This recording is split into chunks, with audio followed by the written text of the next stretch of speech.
Hey everybody, welcome back to the channel. Getting back to work on the Cobra in this video.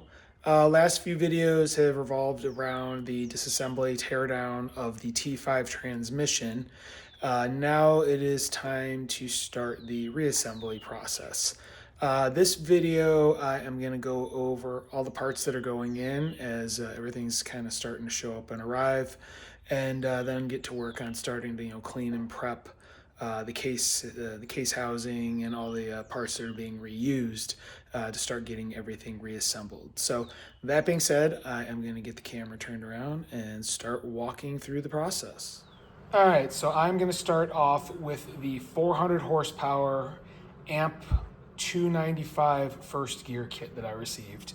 I'm going to apologize if you're hearing some background noise. It literally just started pouring, so the rain is bouncing off of my garage door. You can probably hear thunder and whatnot, so hopefully you can hear me over the noise. But anyway, so what you're going to get in this kit, and this is a pretty nice setup, you're going to get the 295 first gear set. So you're going to have your first gear, your second gear, third gear, and the matching input shaft with fourth gear.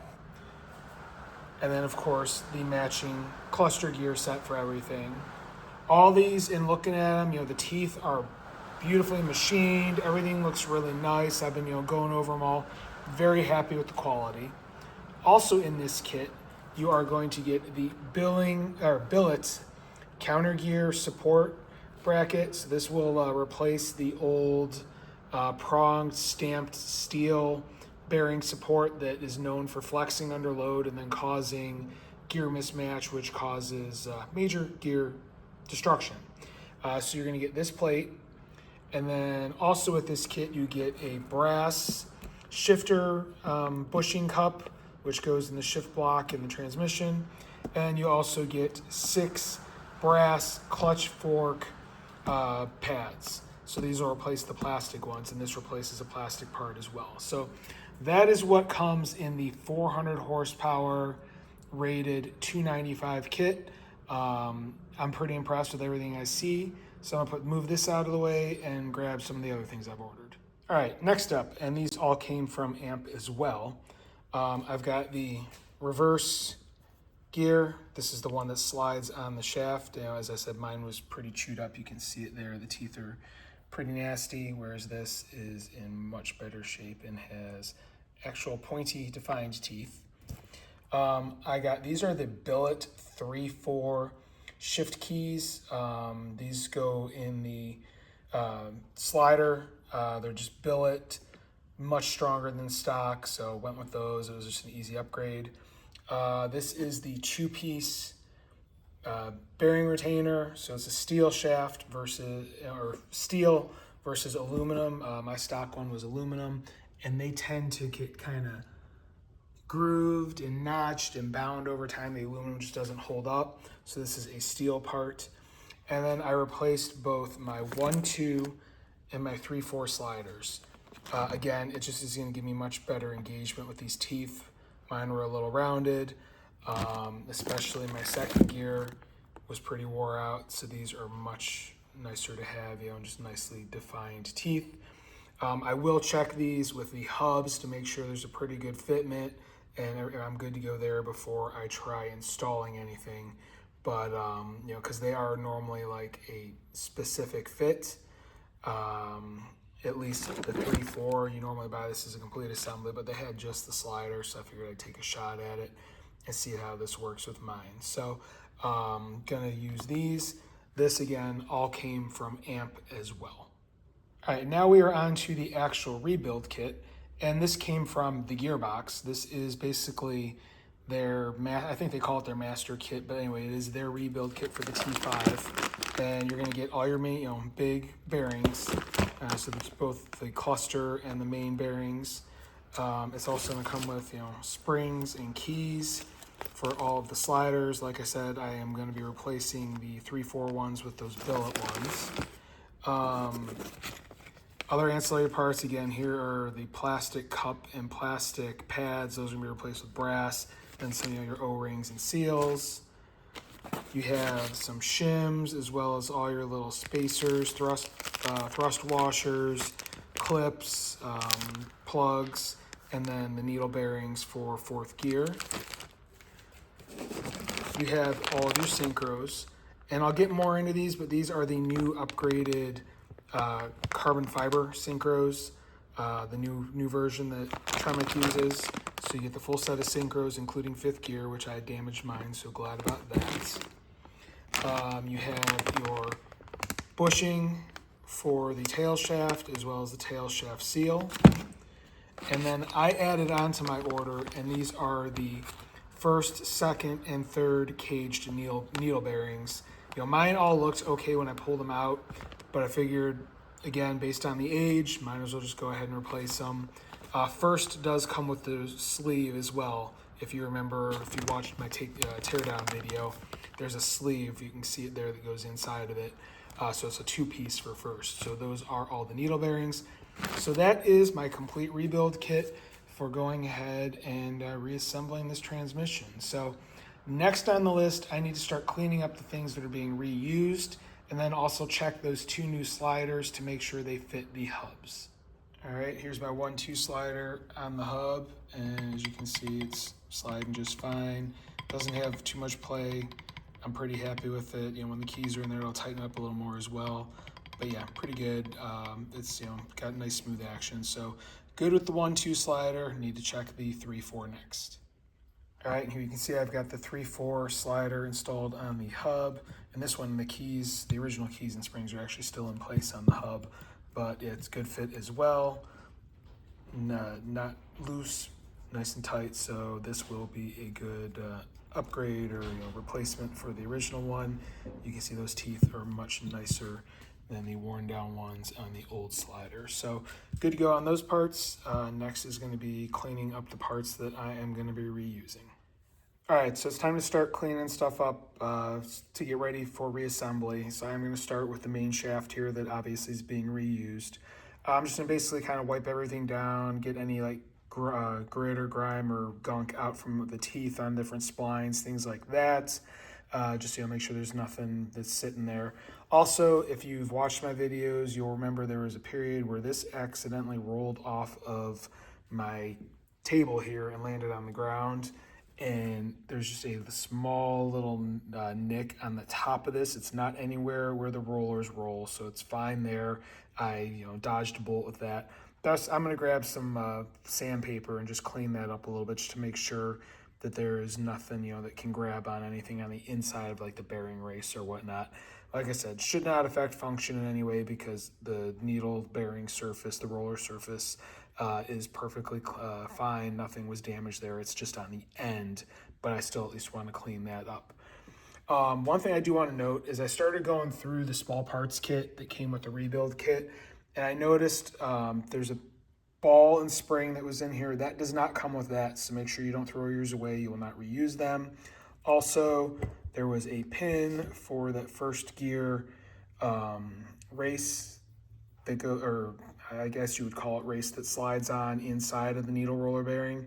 Did not come with a new one of those.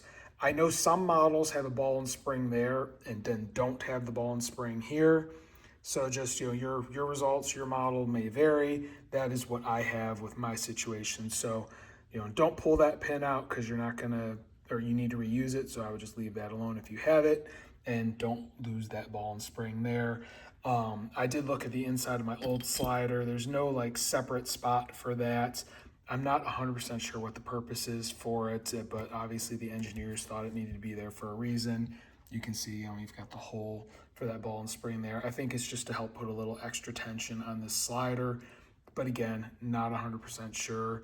I can't see anything inside the old slider where that ball was even touching it where it would make like a difference. There's no separate detent or anything like that. So you just have the 3 detents for the 3 keys. But anyway, I'm gonna go ahead and start cleaning this shaft up, get it ready to go. Once it's cleaned up, I'll do a light coating of ATF with a rag over it just to make sure that it stays good and lubricated and is not gonna corrode in the meantime. All right, that's all clean and wiped off. And like I said, I used a little bit of sandpaper and just cleaned off the 2 spots where it was a little bit jagged on the top. So much better, happy with that. And then just wiped everything down with a rag with some ATF. One of the beautiful things about ATF is it does act as a detergent, so you can see just some of the grime that came off when I first wiped over it the first time with some clean ATF just on a rag. So that is done. Next thing I want to clean is the case. So I'm going to go ahead, that's been just sitting, in my little bin of used rags and whatnot. I'm gonna dump that out. I need to get all the shards out of it and stuff, what remains from when I was doing the drilling out of the old plug, and just get that all cleaned up. Also, any of the gasket flanges on the outside and the top, I am going to use one of these 3M bristle pads to clean that old material off. Just, mount this on a drill and use that to clean it up. All right, and got this all cleaned out and ready to go. I'll obviously do one last quick wipe down before I start putting everything in there, but all the flanges are cleaned, or all the mating surfaces are cleaned off where there's going to be any sealant. That's both sides and then the top, and then wiped everything down a few times. Went into this little area here with the Q-tip, cleaned it out, cleaned out the magnet. Used a small flat blade screwdriver to get in the grooves to get a lot of the junk out, and then finished it off with Q-tips as well. So that is pretty good as far as the internals of the box go. Last things I have to clean are the slide hubs that are going to be reused. Basically, that is just going to be the one for third and fourth, because I'm obviously, this one is mounted to the flange there. So yeah, I just need to clean off the 3/4 slide hub, get that ready to go, and I think that's about it. All right, so there is the 3/4 slider, or the hub for the slider. Cleaned everything up, wiped it all down really good. Make sure you get the splines, because that's where a lot of the grit will end up. Then, I pretty much turned my towel black cleaning those out. And then wiped everything over with another towel that had some ATF on it, because again, that acts as a detergent, plus it'll keep it from corroding while it's out. Other parts that I did think of that I needed to do, and again, I'm only addressing what's going to go inside the case. All the fifth gear stuff I'll deal with later once the main case is reassembled. The lever for the fifth/reverse that had been pulled out previously, I wiped this down, cleaned it off, as well as the idler, the fifth idler gear shaft, and then the spring and fork assembly for that. Wiped those parts down. One thing I want to bring up on this lever, and this is something I've seen in other videos. I think Paul talked about it. Mine already, the way it's designed, it's fine. But some earlier models, this is going to be round almost all the way to the end, and where that goes is inside this hole here in the case, and it sits in there. If you have one that is completely round, and doesn't have any way for the fluid to really escape any oil that gets in there, it can cause issues, moving back and forth, and cause almost like a hydro-locking type of situation where it'll hurt your shifting ability. So if you have one that is completely round, he advises to take a grinder and just basically, for the depth of that bore, just put a slight flat edge on it. Nothing crazy, just enough where any fluid that would be trapped on the end can get around and escape back out.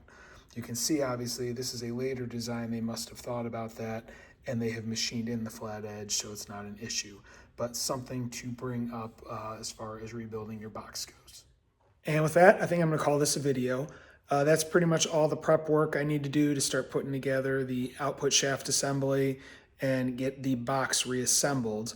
Any other prep work will be done after all those parts are reinstalled. So if you want to follow along, see how things turn out, see how I get this thing back together, please hit like, please hit subscribe, please hit the notification bell.